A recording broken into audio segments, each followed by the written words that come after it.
19. Jommy, are you all right? I don't breathe anymore. At least that's what it feels like. I'm lying flat on my back in a mess of broadleaf plants, looking up at two faces that peer down at me through the hole I fell through. Now, that doesn't make sense, I tell myself. I'm walking through a subterranean passageway, then I fall out of it into the open air. What's more, I've fallen a distance that's more than twice my height into vegetation that's a bilious green. I don't breathe anymore. Only I need to breathe. My back hurts. Pain shoots through my ribs. Then, in a rush, I breathe in. I wince, expecting that inhalation to be agonizing. Surprisingly, it doesn't hurt as much as I expected. Exhaling, then taking another breath, I find the pains in my jolted body are receding. This helps me take more of an interest in my surroundings. With a groan, I raise my visor. All around me, clumps of billowing green burst out of the ground. The sky above is blue. No cloud, no rain, no thunder. Strange. I see that looping across and through the blue are long grey tubes. They look the same as the one I fell from, only, thankfully, that particular one isn't so high from the ground. My eyes take in the grey tubes that make me think of arteries within the body. They run in seemingly random patterns from one horizon to the other. The longer I examine them, the more I see that a number appear to snake out of the blue stuff of the sky to slope downward to the green stuff of the ground. "Johnny!" Kai's shouting again. "Are you okay?" I wave to her, still trying to recover from the winding I got from the fall. She interprets this as me not being badly hurt. "Can you stand?" I nod. At the third attempt, I make it to my feet. Then I retrieve my gun from where it splashed down into a cluster of fungi that reach as high as my knees. The weapon's smeared with a foul-smelling jelly from the fungus, but appears to be undamaged. The professor calls down, his bright eyes fixed on mine. "Can you tell where you are?" "Rainforest," I managed to say. "Can you see Tarrant?" "He's down here." "He fell through just seconds after you. The floor dissolved right from under his feet." "No, I don't see him." "The fall might have stunned him. All we can see is you and the area of ground immediately around you. Do you see anything else?" Kai adds, "Any sign of the platoon?" I shake my head. Looking round, I see a mass of verdant green. Heavy crimson blossom hangs from branches. Green tsunamis of vines sweep over boulders. There are myriads of insects painted in dazzling colours, emerald greens, metallic blues and purples. Vast butterflies with papery lemon-hued wings flutter above my head. "I don't understand it," I begin. "Clear skies, but there's no sun. I can't see—" My voice morphs into a shout. "Hey, Kai! Professor! I can see the building again. The one we saw from the kitchen. This must be—" "Then take great care, Jommy," the professor warns. "Remember, your people encountered hostile forces out here." He's right. I drop to a crouch, use leaves to wipe away the slippery gunk from the gun, then set the trigger to rapid fire. Now I scan my location, searching for the Daleks I suspect haunt this jungle. After a moment, I call up. "I see nothing that presents a threat." Kai kneels at the lip of the hole. "Keep watching, Jommy." I remember what happened to Goldstar, so I keep watching all right. As I scan the encircling trees, I call out, "Tarrant! Tarrant! Why doesn't he answer?" "Jommy, I don't know how we're going to haul you and Tarrant back up here. There's no way of reaching you." "There's no need anyway. If anything, you have to find a way to climb down here." I glance at the crushed plants that broke my fall, without cracking any bones. But I'm starting to get worried about Tarrant. I look round. "Tarrant, Can you hear me, friend? Uneasy, I try and make a joke of it, to drive away the anxiety that's gathering like a dark cloud over me. Tarrant, are you there? Knock once for yes, twice for no. Above me, the pair of them appear to go into conference, no doubt discussing the best way to climb down from the aerial tube to the ground. Now, I notice that an oval section of the bottom of the tube is missing. Strange, because I'm sure it had been intact before I fell through it. For a while, I crouch there, keeping a watchful eye on my surroundings, hoping Tarrant will lumber from the bushes with a big grin on his face. From time to time, dragonflies with iridescent wings buzz me. The hostile way they dart towards my face suggests they're sizing me up as their next meal. I flip the helmet visor back down. When they hover too close, I jab them away with the muzzle of my weapon. The Professor and Kai are taking their time over deciding how to reach me. I glance up. Sweet life. What I see leaves me open-mouthed. The tunnel has resealed itself. A patch of black material has replaced the hole through which Tarrant and I fell, and I never noticed a thing. Even with the predatory dragonflies circling, I risk removing my helmet, just in case I can hear the pair. Only I hear nothing but the cry of birds and the unpleasant whine of those damn dragonflies. One buzzes close to my ear. With the butt of the gun, I take a swipe at it. Kai? Professor? I listen again for a reply. Nothing. Damn! How can I have been so unobservant? Now they're sealed inside that aerial grey tube again, beyond reach.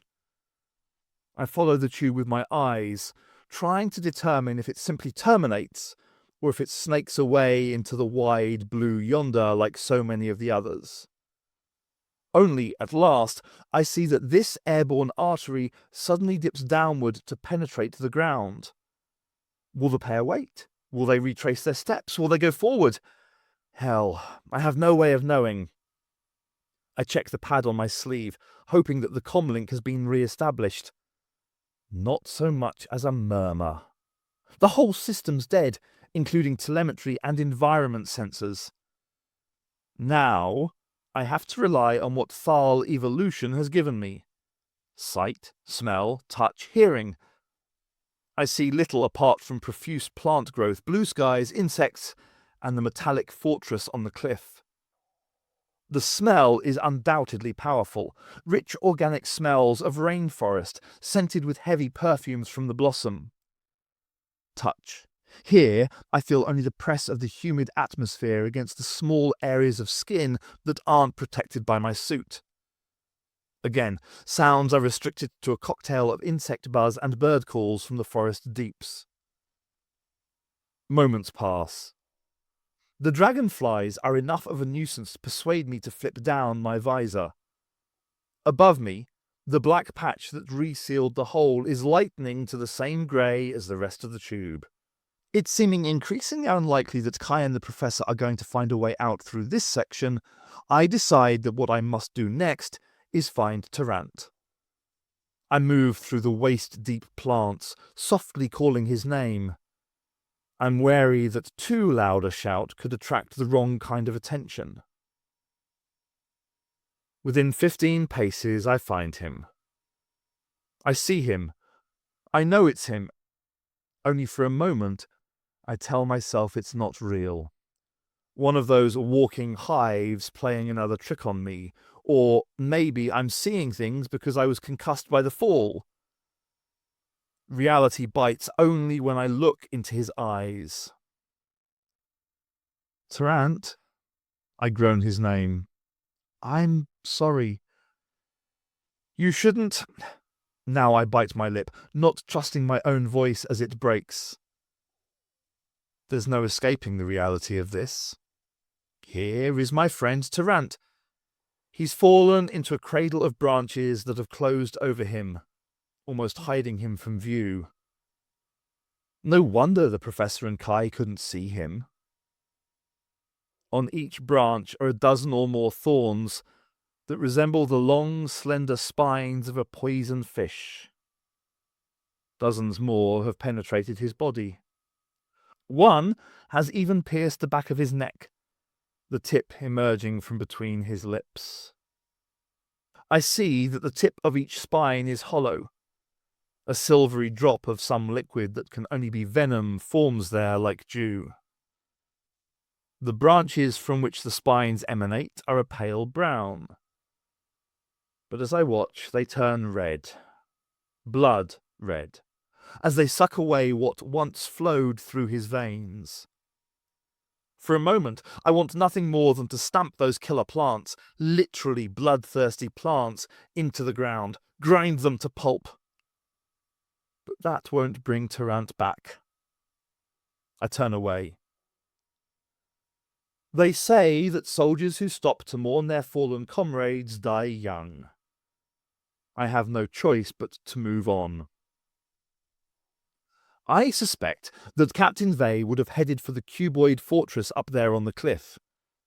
If I make good progress, I can probably reach it within 2 hours. Slipping the strap over my shoulder, I keep the firearm hanging level at my hip, its muzzle pointing forward, just in case. I see that I need to make my way down a slight incline first, before reaching the base of the cliff. There appears to be a ramp that hugs the rock face, then rises to the fortress itself. If I'm fortunate, I will make contact with my platoon there. Moving quickly yet stealthily, I enter the forest. Immediately, I'm in a green world of little light. In the gloom, wraiths of mist float amid branches and rope-like vines crisscross every available space. Moss-clad tree trunks loom. Fat-bodied flies hover all around. In front of me is what I take to be a stumpy tree as tall as a man.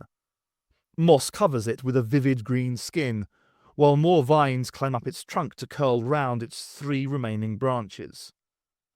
Green surfaces, soft shapes, light diffused by a stem-laden jungle atmosphere.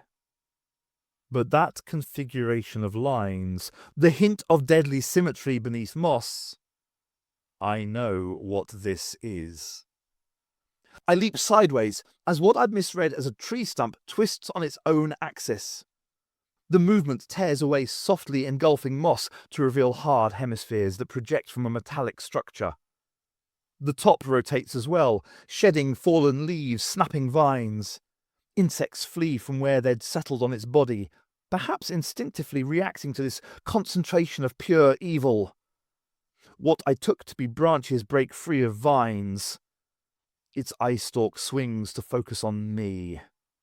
And then the whole monstrous configuration lurches forward, leaving a crater where it had embedded itself for, what? Centuries? Millennia? Do not move. The Dalek's voice is a hoarse rush of sound, like a breeze blowing through trees in a cemetery. A distillation of cruelty that contains the promise of death in every syllable. Sheer age has slowed it, has hoarsened its voice, but every molecule of its body oozes an emotional and mental toxicity. Do not move. I do move, leaping sideward as moss covering the stubby weapon sizzles into a blackened crust. A bolt of raw energy crackles from the muzzle. Instantly, a ball of blue light sweeps past me, cutting a swathe through the forest, searing vines, undergrowth, tree trunks to dust. Felled trees collapse with a thump that shakes the ground. I glance back and see that the Dalek's shot has cut a circular tunnel clean through the forest. Still, it tracks me as I run. I see the weapon's muzzle lock onto me. What I choose to do now determines whether I survive or whether I end up like Goldstar, a skeletonized ruin. So, what's it to be? Run? Fight? I reach a snap decision. My gun hums in my hand. The ammo cyst pulses, ejecting a gush of superheated molecules at the Dalek. An incandescent aura forms round the metallic body. Vines and moss covering it flash away in vapour, exposing the uncompromising shape of the monster. Then the blazing particles enter the fabric of the killing machine to detonate within. The explosion throws me backward. I roll onto my front, covering my head as shards of the hot Dalek casing land in the moist vegetation, where they hiss, blackening leaves and shriveling vines all around me. Quickly, gratefully, I retreat from the heat and the stench belching out from the remains of the Dalek. Now I leave the forest, at the same time treating my surroundings with infinitely more respect. It is only when I'm clear of the jungle canopy and can see blue sky above that I tug off my helmet. Suddenly, that air is a lovely thing to breathe, especially as I came within 5 seconds of becoming another Dalek statistic. Once more, I have to reassess my choice of destination. There may be more Daleks in the forest, sleepers that have waited for their Thal enemy for 1,000 years or more. Once more, I gaze at those grey tube structures running like veins through the air above me. Is there a way to reach one of those? But even if I can find a way up there, how do I enter one? And which one? Some do snake their way in S-shaped lines to the clifftop fortress. But will there be an exit if I can even reach the end of one? Sweet life. This isn't going to be easy.